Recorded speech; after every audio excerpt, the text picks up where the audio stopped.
Even though memory has been used as evidence in courtrooms for thousands of years, it's one of the most trusted forms of proof we have.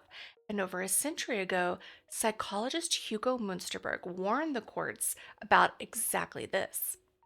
The confidence of the witness is not a guarantee of correctness. He wrote that in 1908, a Harvard psychologist, a prolific researcher, not a fringe voice, and yet we still treat memory like it is. You think evidence proves the truth? Not always. But when scientists started studying how the brain actually encodes traumatic events, things didn't line up. Memories that feel vivid aren't always accurate. People recall flashes, so sounds, fear, images, but not the full story. And the most important moments, well, they're often the hardest to explain clearly. We know what stress does to the brain. We know how memory distorts under fear, and we've had evidence questioning eyewitness testimony since 1893.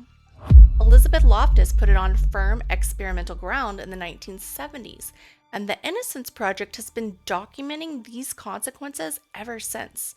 This isn't new science, it's ignored science. The science isn't the mystery here.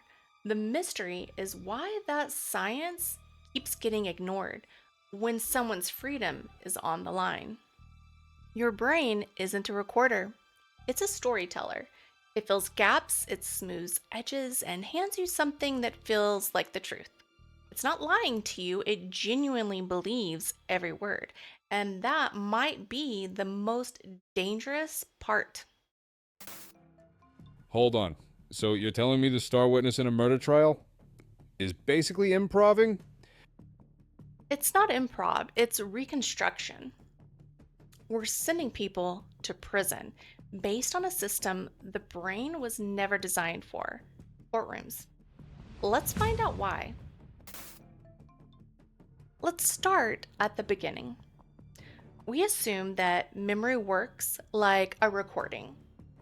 That when something happens, the brain stores it, and later we can play it back. It feels obvious, it feels intuitive, except it's wrong. The first explanation is the one most people already believe, that memory works like a video. Experiences are encoded, stored, and retrieved in a stable way. So if something important happens, especially something traumatic, it should be remembered clearly. But when researchers started testing this, things didn't hold up. People misremember details. They recall things out of order. And confidence, it doesn't reliably predict accuracy. So, if memory were really a recording, we wouldn't expect to see that. It makes sense, right? You were there, you saw it, it's burned into your brain like a photograph. But science says your brain isn't a camera. It's more like a storyteller who fills in the ending and genuinely believes every word. And if you want to see that happening in real time, you have to go back.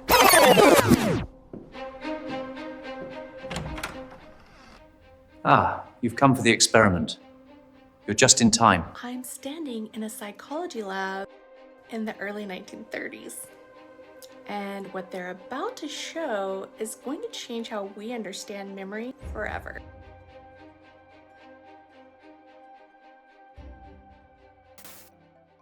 If memory isn't a recording and it isn't as stable as we think, then what exactly are we relying on when someone takes the stand? Because whatever that system is, it's deciding real outcomes. In the next part, we step inside that lab and watch memory change in real time.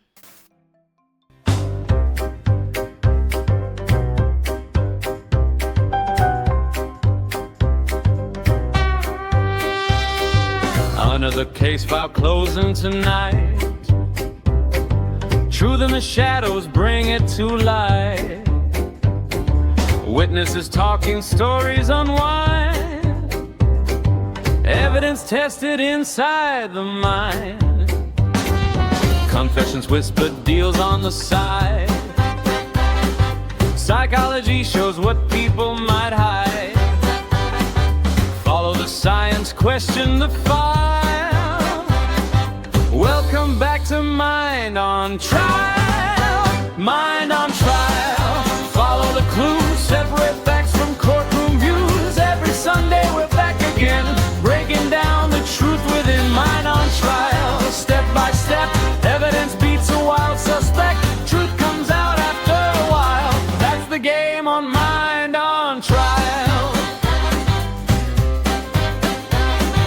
Jurors listening, weighing the tale.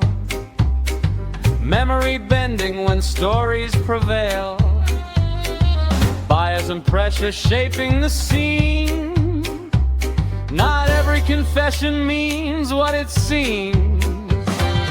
Down in the pasture by the old fence line, Luna the donkey's keeping good time.